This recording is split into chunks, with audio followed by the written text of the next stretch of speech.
Ladies and gentlemen, we're going to call to order our first hearing of the evening.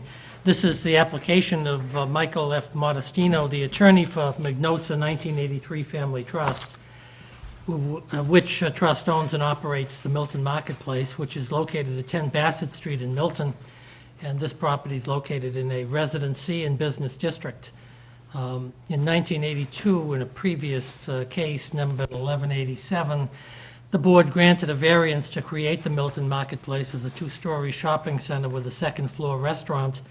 And then on May 16th, 1991, the board amended the variance in case number 1557 to allow the restaurant to operate from 8 in the morning to 9 in the evening, Monday through Saturday, and from 9 o'clock in the morning to 6 in the evening on Sundays and holidays. The marketplace presently plans to renovate the restaurant premises, but will not be enlarging the restaurant space or the existing seating capacity. The applicant seeks to, or intends, they're not seeking permission from the board, they're seeking to rent the second floor of space to Susan Lombardi, DBA The Plate, and they're requesting an amendment of the existing variance number 1557 to allow the applicant to operate and open the restaurant from 6:30 in the morning, 7 days a week, and holidays. All are set forth in the application on file with the board. My name is John Leonard. I'll be chairman for this particular hearing. With me this evening to my immediate right is board member Brian Hurley, and to my immediate left is board member Nick Gray. Now, the rules of the board for this hearing will be as follows. We'll certainly hear from the applicant, then we'll hear from any people present who have questions of the applicant. Why don't you sit down and make yourself comfortable? And then we'll hear from any people who wish to speak or persons who wish to speak in opposition or in support of the application. The meeting is being tape recorded tonight, so that would ask that before anyone speaks, tell us your name and address, speak up nice and clear and loud so we'll have an accurate record of the proceeding if we have to revert to the tape. As evidence for this particular hearing, we certainly have the application, which Mr. Modestino has filed with the board. We do have a transmission from Attorney Modestino dated 11/11/2014, in which he encloses a proposed design of the new restaurant, which is apparently being called The Plate, and information regarding the restaurant's operation, as well as some history of the restaurateur and the successful restaurants that have been operated by the proposed tenant. So we certainly thank Mr. Modestino for those materials. We did receive a letter. I'll summarize the letter. It's dated October 27th, 2014. It's from Allison and Charlie Boyce, who reside at 12 Wood Street in Milton, Massachusetts. I think I said the date, but it's October 27th, 2014.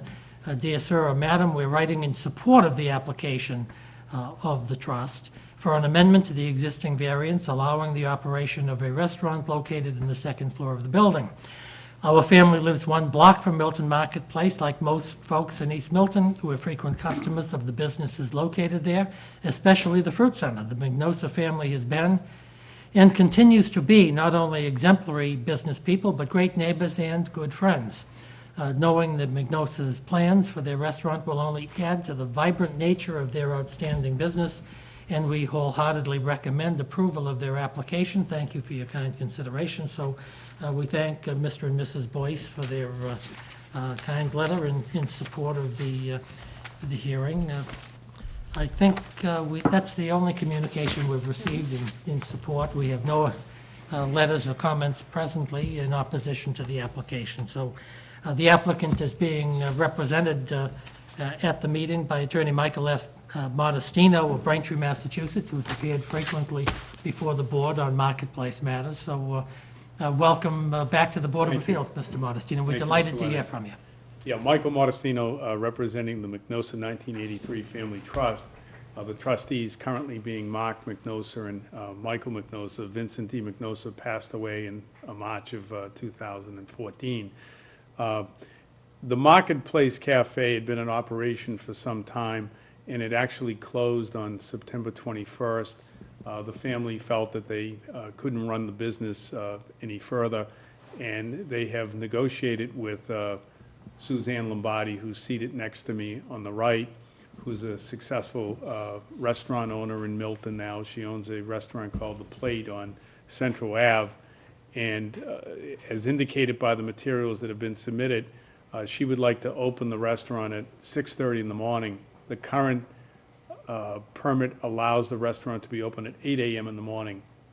And the reason for that change is that she feels to operate the restaurant and to compete in the breakfast market out there, that she would need to open the restaurant that early to get patrons to come there, particularly people on their way to work. Currently, there is no operation going on there. Her plan would be to move in as soon as practicable. She has been successful in the past. The vision that she has is to operate a restaurant with a seating capacity of 35 to 42 people. I think she's given some indication in the documents that I've submitted about the seating arrangements. Currently, the prior restaurant had 48 seats, so we're actually going to be lessening the seats that are in there. The employees of the restaurant will adhere to the standard parking areas that are designated to the rear of the store so that there'd be more space allowable for the customers. The elevator and stair access will be the same. There's an elevator in the building, there's stair access going up to the second floor. And, you know, from a business standpoint, it just makes sense that she be allowed to do this. She wants to make it a successful operation, and I think it would be an asset to the town. And if you need Ms. Lombardi to answer any questions, she's here to do that. Thank you. Well, Ms. Lombardi, welcome back, I think, to the Board of Appeals. Weren't you here on some type of a special permit? Almost 3 years ago, when we opened up at Central Avenue, we were changing the usage, so I was here, so thank you. And We're delighted to hear from you. yeah, happy to be back again. I mean, I'm happy to answer questions. One of the things that we're going to add to our concept over at Milton Marketplace, the Plate at the Milton Marketplace, is a full-service coffee bar. We'll have some juicing that'll happen there. We hope to attract early morning commuters, a lot of the women from Fitness Unlimited Gym, and just, you know, busy commuters on their way to work. We are excited about the opportunity there. We hope to, you know, be long-term tenants, and like Mr. Monastino said, really add a lot to that area of town and that community. And it's been really exciting having an existing business in operation the other side of town, because we are going into this project with a lot of excitement and support from our current customers. So it's fantastic, and we're excited, and the Magnoses have been great to work with, and I think they feel the same about us. So it's a win-win, as they say, I think. Great. Let me see if my colleagues have any questions. Mr. Hurley, do you have any questions of Mr. Modestino or Ms. Lombardi? Either one. Did the number of seats remain the same from? They're actually going down a little bit. We are taking part of the dining room space, if you look at the floor plan that was submitted, to allow for a full-service coffee, what we're calling a coffee drink bar. Do you anticipate that the early traffic, 6:30 to 8 in the morning, will be people who come in, park, come upstairs, get their stuff, and then hit the road? Absolutely, Okay. yeah. So that's kind of a grab-and-go type business? It's a grab and go. The full kitchen, our idea is, we're calling it a commuter breakfast. So coffee drink, a fresh juice, we'll have some pastries, we'll have some of our breakfast sandwiches available for a grab and go. We make our own granola, so we do a yogurt granola type, pre-made, fresh that morning, ready to grab and go. The real kitchen will open at 8 when people, that's really geared towards people who want to sit, maybe meet a friend, have a full breakfast. So that 6:30 opening will really satisfy what we think are, you know, women from the gym coming from a workout, and commuters hopping on the road to their day. So you don't see it increasing traffic? It's really gonna be existing traffic that just, instead of driving by, they stop in, hopefully, and That's the plan, yes, hopefully, yeah, exactly. Mr. Gray? This is probably an obvious question, but just to make sure that the people who are coming into park will be able to park in the fruit center, in the Milton Marketplace parking lot, is that Yes. right? Absolutely. Yeah. Rather than just the town spaces? they'll No, be able to- in the Milton Marketplace parking area, the store doesn't open until 10 in the morning. Right, so there won't, nothing else, I think, is, or not much else is open in that, maybe the CVS. I guess, CVS. but CVS has earlier. When I've been hours. over, there have been, at that time of day, there have been plenty of spaces. It's not as if it would have a detrimental effect opening an hour and a half earlier on the parking in East Milton, I think. Yeah, I think it would be Seems minimal reasonable. impact. Yeah, that's all. I just have one question, Mr. Modestino. Is the only change in the existing variance going to be to open at 6:30 in the morning rather than at 9 in the morning? That is correct. But the other hours are going to stay the same, so that if Ms. Lombardi was going to run a dinner service, which you presently don't have, but you're going to do it Correct. at some point in time, I assume, staying open till 9 at night is still a permitted use. Yes, So we'll keep the hours the same, but just open at 6:30 rather than 9 o'clock. yeah, that is correct. You know, she doesn't have a plan right now to operate a dinner there, but at some point she might, and we'd like to keep that 9 o'clock time. Okay, that's great. Let me see if there are any comments. Is there anyone present this evening who either has a question for Mr. Modestino or Ms. Lombardi, or who otherwise wishes to speak in support of this application for an amendment to the variance? Okay, the record is there's no such person present. Is there anyone present this evening who wishes to speak in opposition to this application for an amendment to the variance? Oh, thundering silence, Mr. Modestino. It's always good. That is always good. Do you have any follow-up remarks that you want to make? No, the only thing I would add is that Michael McNose had planned on being here this evening. He lives in Milton, but he had a family situation he had to deal with, and he apologizes for not being here. Well, he certainly, he doesn't have to apologize, and Mr.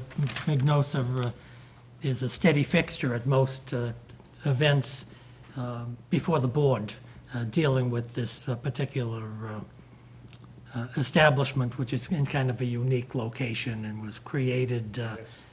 uniquely, so Very unique. virtually any change that's made at the marketplace is coming before us for some type of a special permit or amendment, so we understand and give Mr. McNosa our best. Thank you. Okay, so we'll close the evidentiary portion of this hearing, and it's our obligation under the open meeting law to discuss this application in open meeting and to decide it. We intend to do that here and now. Mr. Hurley, do you want to be heard? just briefly, it seems to me to be a reasonable request, has minimal impact on the neighborhood, and the operation, traffic, parking, et cetera. So I'd be in favor of granting the requested relief. Okay, Mr. Gray? I second Mr. Hurley's comments, actually. That's, I think it's reasonable and not a problem to open up a little earlier. Okay. Well, my view of this is that I support this application as well. I think that if you look at the history of the Milton Marketplace, it's really been one of the driving forces for the improvement and rehabilitation of East Milton Square. It's a dynamic place, it's well-run, it sells high-quality product, and they've been most accommodating to neighbors and to the board whenever need has happened. So I think they've been a driving force. This is I think, just like Ms. Lombardi said, this is a typical win-win situation. This is an exciting concept for the restaurant. Ms. Lombardi's a skilled restaurateur. This is a fabulous addition to the marketplace and to the people surrounding the marketplace in Milton, East Milton in general. So I think this is going to be a terrific addition. And I think it's going to be significant in advancing Milton's renovation. We've got, now we have 2 restaurants down there. We have a 3rd restaurant that I think has an application pending. I don't know whether it was allowed or heard yet. because I'm not sitting on that particular application. And then now we have this particular application, so I think this is an exciting trend for the town of Milton. I'm glad we can assist in a very small way in making this happen. So all those in favor of amending the variance 1557 to allow this restaurant to open at 6:30 in the morning rather than 9 o'clock in the morning, please say aye. Aye. So congratulations you. on your amendment to the variance. I assume you would like your amendment sooner rather than later, so you can tie up any loose ends on the lease, and I think so, if possible. so you can get into operation, okay. I'll do my very best to get this out in the next 4 or 5 days, if that's Fine. good. It may take a few extra days to get it circulated, because it has to be signed by all of the members. Okay? We understand. Thank So, you very much. thank for you for your time. Thank you excellent very much, I presentation. appreciate it. Thank you. I forgot you. to mention that I actually live 8 minutes from there, too, so I get to walk to work now, Well, so, that's wonderful. Good luck. It sounds Thank like you. an exciting venture. thank you. Thank you again. Thank you, Mary. And don't forget cookies. And the recipe is for sale, if you'd like it. Just have to see Mrs. Fitzgerald after the hearing. What's that? Oh, I bet. She bring that? Oh, jeez.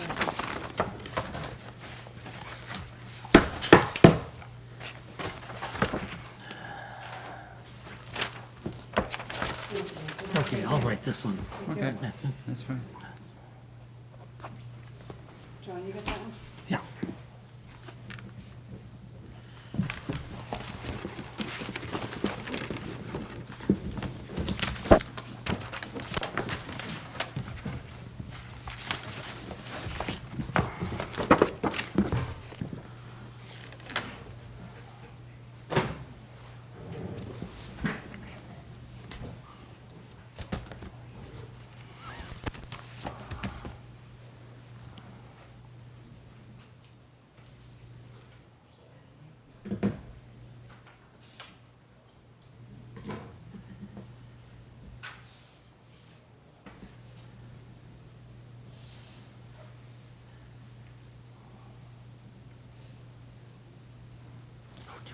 No, Okay.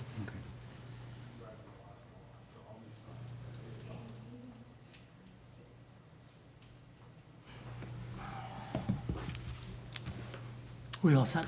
Okay, we're going to call to order our second application of the evening. This is on the application of Thomas and Mary Curran. The application is dated September 15th, 2014. It's on file with the board, and they're seeking a variance from the terms of Section 61 and 61 of the Milton zoning bylaw. The applicants are seeking to build an 8-by-12 one-story addition to the right rear of their existing single-family residence, which is located at 24 Sheridan Drive in Milton. The property is located in the Residence C district. The proposed addition is to be set back 9.5 feet from the left side property line rather than the 10 feet that's required by Section 61 of the bylaw, and 21.3 feet from the rear property line rather than the 27.75 feet required by Section 61 of the bylaw. My name is John Leonard. I'll be acting as chairman for this particular meeting. With me this evening, to my immediate left, is Board Member Nicholas Gray. To my immediate right is Board Member Brian Hurley. The rules of the board are going to be such: we'll hear from the applicant, we'll hear from people who have questions of the applicant, we'll hear from anyone present who wants to speak in support of this application, or anyone present who wishes to speak in opposition to the application. We're tape recording the proceedings as we did the first hearing, so that would ask that before people speak, tell us your name and address, speak up nice and clear and loud, so we'll have an accurate record of the proceeding. As part of the record for the proceeding, we'll have the application, which is dated September, it looks like it's 15th, 2014. We have the denial letter by our Building Commissioner, Joseph Prondak, that's dated August 29th, 2014. We have some plan of the proposed addition. It looks like a computer-generated plan. We also have a plot plan of the subject property, prepared by Neponset Valley Survey Associates. It's dated June 6, 2014.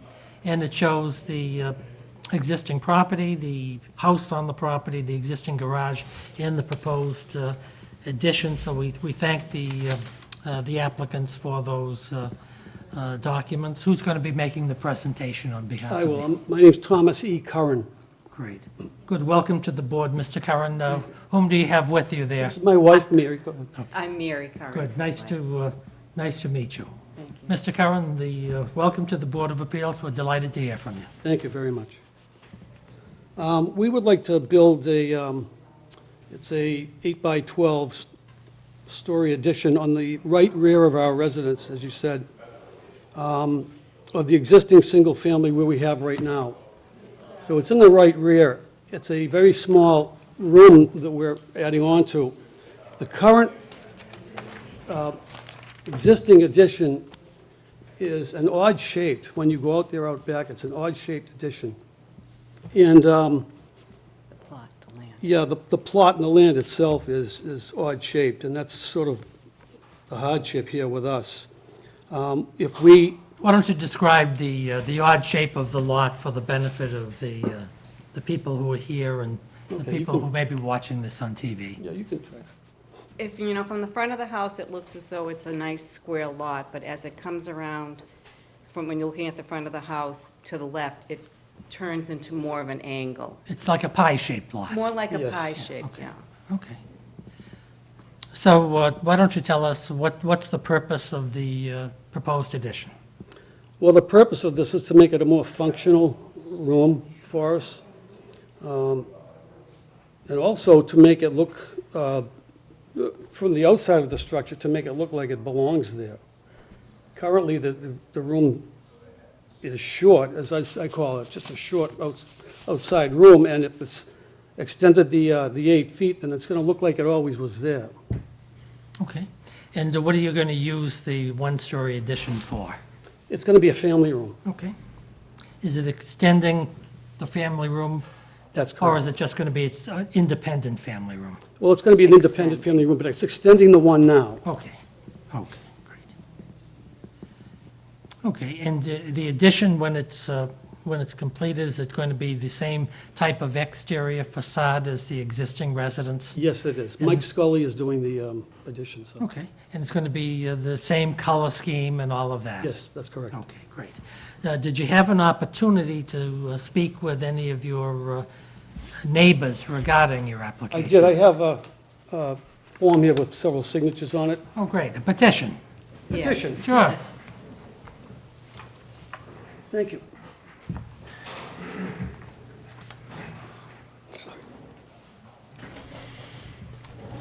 Okay, the Currens have given us a petition. It's to the Board of Appeals, and the petition reads, "We are in support of the Currens' addition to their home at 24 Sheridan Drive and have no opposition to the variance."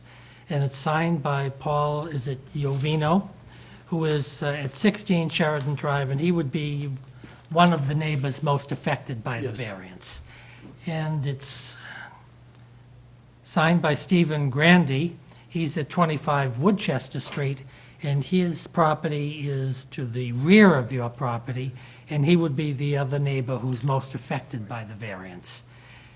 We have the signature of Allison and Robert Doak at 30 Sheridan Drive, Patricia Chisholm at 11 Sheridan Drive, Mary Lou Rawson at 15 Sheridan Drive, and Patricia and Mark Sullivan at 21 Sheridan Drive. And we also have Donna and Kevin Murren, whomever he may be, at 37 Sheridan Drive. I'm not sure I should have had him sign it. Oh, I think that's a wonderful signature. Chief Murren is always one of our heroes, so. Well, I'm a retired trooper, so he's been a friend of mine for many Ah, years. is that a state police trooper? Yes. Wonderful. How many years did you serve? 27. That's terrific. And where was your base of operation? Well, it was all over the state. I served as a detective out of the Norfolk County DA's office for years. Oh, really? So I was everywhere, yeah. Oh, that's very interesting. My brother-in-law used to work at the Norfolk DA's office did. for many, many years. He's Okay. recently retired as well. So, congratulations on your career. What are you doing now? I'm teaching at Quincy College. One of my students is here, by the way, a great guy, Dan Lane. Okay. I'm teaching there on, See, he's not looking for a variance, is he? I don't know, No, not, but he's a great guy. Give it to him whatever he's looking for. okay, well, that's great. You're teaching criminal procedure, or? I am, yeah, right now at Quincy College, yeah. Oh, that's great. That's really wonderful. My best man at my wedding was an FBI agent who taught criminal procedure at the State Police Academy and other things. John Michael Callahan. Oh, yes, oh, You know yeah. Mike? Oh, yeah, I remember him, yes, His dad was an FBI agent as well. We went back to the J. Edgar Hoover days. yes, yeah. So Michael is likewise presently retired, but he's doing some teaching as well, so Oh, that's that's great. always a good thing. Let me see if, do you have anything else you'd like to add in support of your application? Not really. I think we've said it No, all. Okay. we love this neighborhood. We have absolutely no plans on leaving, and that, just getting those signatures was just from a little get-together we did impromptu the other night, and so he said, I should just bring this over and have everybody sign. Well, it's really a great idea because it's the way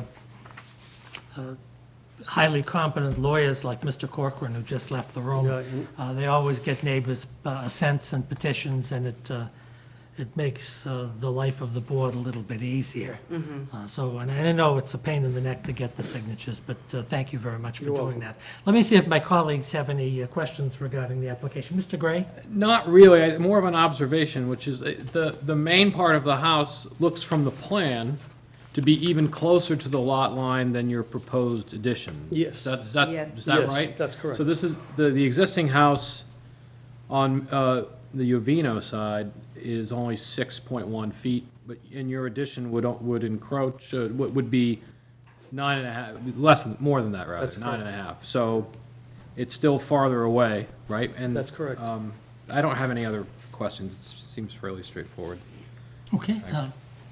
Mr. Brian Hurley, please. I don't have any questions. I would observe, Nick, that, Yeah. once again, I'm gonna say this, and no one believes me, but I don't think a variance was required for this application, particularly in the recent appeals court cases that have interpreted 48, Section 6, in the way that I think it has always been interpreted. But in any event, we're here. I think it's a great addition. I have no Well, problems. we don't want people in With granting a in variance. TV land to be Be in court. all confused. What's the nature of the opinions that have just come down that said the That- variance well, is not necessary? You have two situations here. You have the sideline, which does not increase the nonconformity, so I Right. think all you need is a Section 6 finding for that. There's recent cases that say that even if you create a new nonconformity, which I think you have here because it's closer to the rear line rear lot line. than the existing structure is, there's recent case law that suggests that you don't need a variance even in that circumstance. So, anyway, we're here, and I'm happy to vote in favor of this. Well, we haven't come to voting yet, but we will. That's a wonderful example of why people in Boston hire Mr. Hurley and pay him vast sums of money for his opinions. I have nothing else to say. Okay. No, I'm fine. Well, did you want to speak No, regarding the application? I did. You did? I Thank did. you. I asked my question. I'm And I good.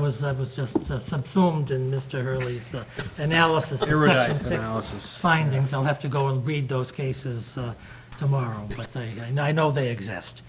And Mr. Hurley has been making these Section 6 arguments for the last 2 or 3 years, Unsuccessful. unsuccessful, at least to the building inspector's view. I think this application was very well presented. I think has great merit. It does square off the house. The lot is pie-shaped. The back portion of the house without this addition is very small and very narrow. And this completes the house and makes it much more usable. You've gotten, through due diligence and hard work, gotten the assent of all of the neighbors. And under those circumstances, while I think this lot may technically qualify for a variance because of its shape, and we'll so find that, the board is generally somewhat forgiving on this type of variance where all of the neighbors agree and find this to be something that's tasteful and doesn't adversely affect their interests. We don't have a larger map. If if you had a fancy lawyer here, he probably would have gotten a map that would show the properties that are surrounding your property, maybe 4 or 5 times around, and you'd probably find 5 or 6 or 8 or 10 more pie-shaped lots, and we probably would have granted variances to those other people at some point in time if a historical search was done. So, long-winded way of saying, I intend to vote for this variance, and so all those in favor of granting the present application, I'm sorry. Did you want to see if anyone else wants to speak? Oh, that's always a good thing. I thought I did. The train was leaving the station. It was leaving the station. That's not a I good think it's thing. probably a good idea to. But there's really, I think that happens because we thought your friend is sitting back there, and he's the only other people back here. Is there anybody who wants to speak in support of this application? And Mary, thank you for catching that. Is there anyone who wants to speak in opposition to the application? So just as we thought, there's nobody else who's interested in this application. So all those in favor of granting the Curran's application for variance? Aye. Aye. Congratulations on your variance. Thank you very much. Thank you Let me very just much. ask you one question, Sure. or maybe 2 questions. Number one, when do you intend to do the construction? I think he was talking about Just December. that next month. Okay, so you're kind of looking to have this turned around within some reasonable period of time? Yes, please, yes. Because you understand that it's going to take us a week to 10 days, basically, to get the decision written, and it's going to be signed up, so it may be 2 weeks before the decision is I'll signed. have the decision written by Monday. Thank you very much. Thank you. And you'll also put a paragraph in man. there, how that you this is didn't the need it. section 6 finding. I will not put You will that not in do there. that, okay. And you should be aware that if we file this with the town clerk, Ms. Galvin, even though nobody's opposed your application for variance, you can't pull your building permit for 20 days. Are you aware of that? Yes. Oh, yeah. yeah, I Okay, was because aware. then the variance becomes final. But you can have your builder speak to Mr. Prondak, because sometimes some interior work can be done I see. without the variance being required. So some prep work may be able to be done, and whatever Mr. Prondak says you can do prior to the 20-day period, you do it at your own risk, you understand Right. that. Right. But that's something you may want to think of. Also, remember, you've got to record your variance with the Registry of Deeds. And Mary or Joe Prondak can tell you, or your builder may do this for you. You want to get a certified copy of the variance and file it with the Registry of Deeds, because if you don't, your variance will lapse. And people 5 years from now will have questions about the title to your property, and you want to be sure that you lock that in, okay? So congratulations on your addition. Thanks for coming tonight. Thank you very much. Thank you very much.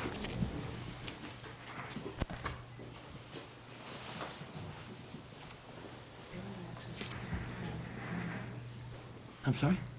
It's not my pocketbook.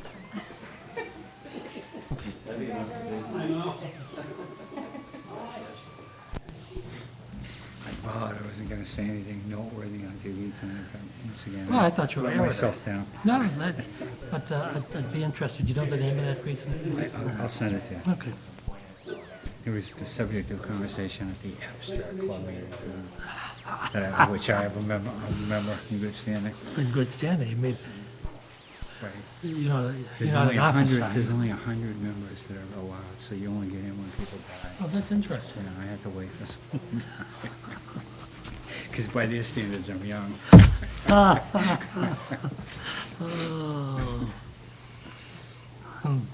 Unbelievable. Okay. Wow, it's a light turnout. This is good. I actually had my eyes examined this afternoon, and the ophthalmologist put on these Right. drops in my eyes. It hasn't affected you so far. No, but I'm seeing halos around everybody. Did you I get think. dilated? Yes, Oh, I did. I just had I thought that. it'd be over it by now, but I'm not. It takes a few hours I sometimes. think I'm looking at the saints. It's Something's happening, something magical is happening. a halo. That happens at all the 40B hearings, so it's magical. Is that why that Magical happens? things going on.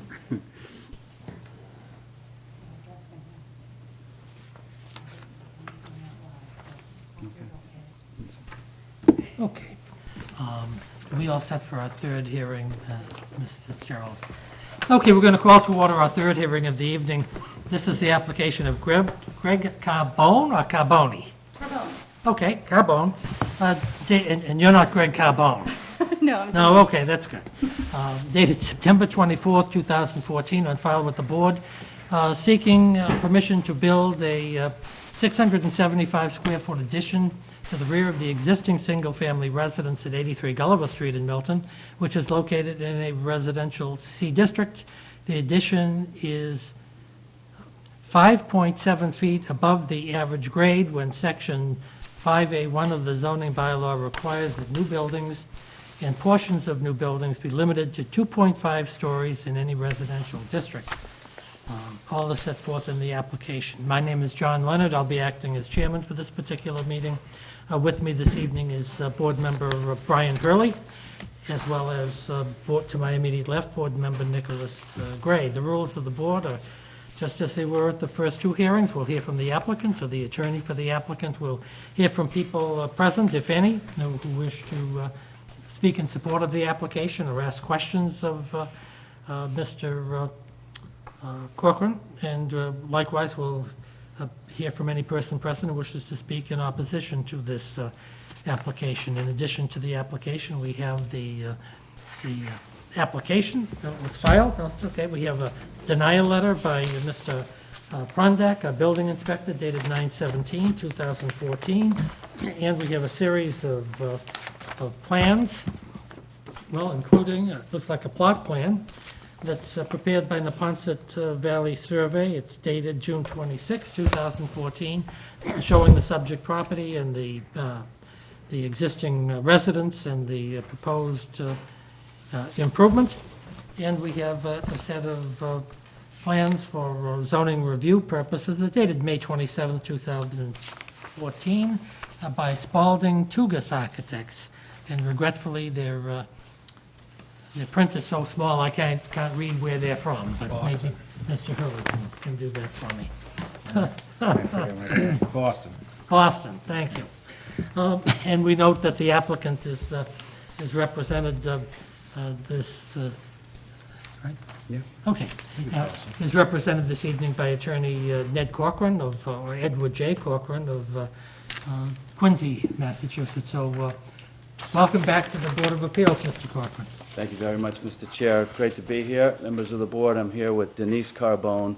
Her husband, Greg, who's the other applicant, is away on business and unfortunately couldn't attend tonight, but we're Good, here. welcome to We're the here. Board of Appeals. Thank you.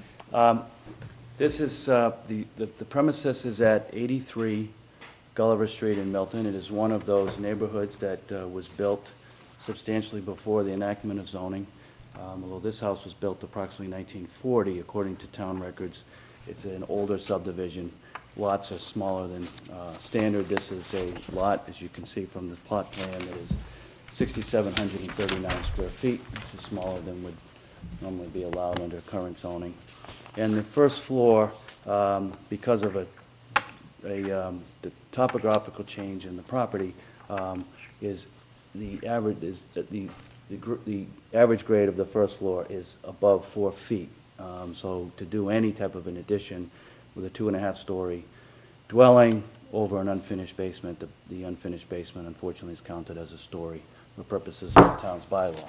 I do have some photographs that I downloaded from the web to share. There's 2 elevations for the board and one from Mary. The front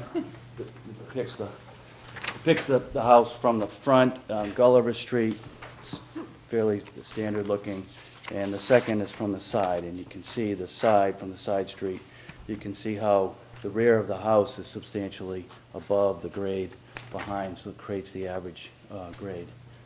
The only relief being requested is relief from the provision dealing with story, and the purpose is to build an addition off the back that would be similar to the house on the left in the first page. You can see how there would appear to be an addition off the back of that house. It's almost a full-size addition off the rear, and it would be similar in this case. That would take down a 1-story structure off the rear and the deck, and then build back into the rear yard.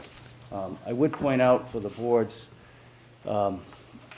edification, although it's not yet enacted, town meeting did vote to change the provisions of the bylaw so that if a dwelling is pre-1950 and it has the issue of the first floor elevation at 4 feet, they changed the calculation in the bylaw to 6 feet. So to deal with many of these types of homes that pre-exist, substantially pre-exist zoning, and allows the type of reinvestment in a home that the Carbones are talking about doing here. They have 4 young children, aged 10, twins who are 6, and a younger one of 4. And as Denise has said to me, the goal here is to have room to put a dishwasher in the kitchen and room for this family to grow. And they don't want to leave this neighborhood. It is a very tight, like many neighborhoods in Milton, very tight neighborhoods with close relationships. And the notion of having to move to find a larger home is difficult to think of, and staying within either the town, within the same school district, for the elementary school, and proximate to friends is difficult. So with all of that said, we're asking the board's relief from the petition portion of the variance that deals with the issue of story. The Carbones have shared plans with neighbors. There's genuine support among the neighborhood. There's no one here either in support or in opposition, but they are, that we know of, the neighborhood is fully supportive and anxious for the Carbones to remain in the neighborhood as part of the fabric of the neighborhood. So with that, I'd open it up to questions and Mr. Corcoran, let me ask you, do you know why the Attorney General hasn't endorsed or approved of the bylaw change by town meeting? My experience with this and other bylaw changes is that the Attorney General has 90 days from the date when it hits her desk, and they often take the full 90 days. That was so in 2 recent zoning changes that I was involved in, and I don't know whether it's left Town Hall at this point, because I also, same town meeting, represented the owners of the St. Pius Rectory property, who secured a zoning change for that property, and I know that bylaw hasn't been submitted yet. I think it's on its way, but there's a process that the clerk goes through, and then, so it was just voted 3 weeks ago. I would assume that February is when the bylaw would become in effect. Did your historical search of the Gulliver Street neighborhood, which you normally prepare for as part of these hearings, did it reflect that the Board of Appeals has granted innumerable variances on Gulliver Street and surrounding streets? I would say in this case that I did not do that same level of diligence. I was retained after the application was filed, and so did not have the time to prepare as I might normally do. But I think as I've driven the neighborhood, there are other houses that are similarly situated, and it would appear that some type of relief may have been granted in the past. I can think of at least 3 or 4 applications that I've sat on in this, right on Gulliver Street, where the houses, it's a beautiful neighborhood, and as they say, it's a very family neighborhood. But anytime you sneeze, you need a special permit or a variance, and the houses are small, and so the board has granted, I'm going to say 4 or 5 that I know of, and I think a detailed search would find many more variances that, and the reasons are just as said by Mr. Corcoran. You have your family, you're living there, you have the kids are in school, and they have all their friends, and they play in the neighborhood, and they don't want to move to Randolph or Holliston or something like that. So that's always an interesting fact. Do you have any questions, Mr. Ray? Just one, will the construction, if assuming we grant the variance, will it be in substantial compliance with the materials you've submitted in terms of the design? Or this is pretty much set for the way you think you want it? Basically, Yes. more or less? Yes, and Cheryl Tagayas is the architect. She lives in Milton, and she spent time with the Carbones, came up with a couple of different schemes for them to consider, and they settled on the one that's been presented in front of you. Okay, Mr. Hurley, do you have any questions? I don't have any questions, thank you. Okay, let me see if Mr. Corcoran's, I was going to say prognostication, but I'll say guess is correct. Is there anyone here this evening who wishes to speak in support of this application, or who has any questions of the applicant or Mr. Corcoran? And the record indicates there's no such person present. Is there anyone present who wishes to speak in opposition to this application for variance? And Mr. Corcoran is correct. There's no such person present. So do you have anything further to add on this application, Mr. Corcoran? No, I don't. Thank you for your time. Okay, great. So we'll close the evidence portion of the hearing and consider this application in open session. So, Mr. Gray, you want to be heard? This is a type of variance that we've granted routinely in the past in this type of situation. The neighborhood seems to be in support, at least by Mr. Corcoran's statements, and it looks like it will fit very nicely into the rest of the neighborhood. I would be intend to support the application. Mr. Brian Hurley? I agree with Nick, with what he had to say. Yeah, well, I agree with both Brian and Nick. It's well presented, as always. You're young people with a growing family, and these are tight quarters to live in, and so I think this will be a welcome addition to your home, and will benefit you, your husband, and your family. So I'm very pleased to support this application for variance. So all those in favor of this application for variance? Aye. Thank you. Do you have anything else, Mr. Corcoran? No, the only thing I was going to say is that I had just asked them how quickly they wanted to get started, and they suggested spring. So I think in terms of timing of a decision, it's less pressure on this one than perhaps on some others to come before you. I think that's very well put, and so we'll try to get this out in a workmanlike fashion, so that when the spring arrives, you'll have your building permit, and you can rely on Mr. Corcoran to deal with recording of your variance and all of the technical legal stuff that goes along with this. So Okay, great. congratulations. Thank you. Thank you. Thank you. Thank you so Have much. a good night. You too. And with that, we will be adjourned.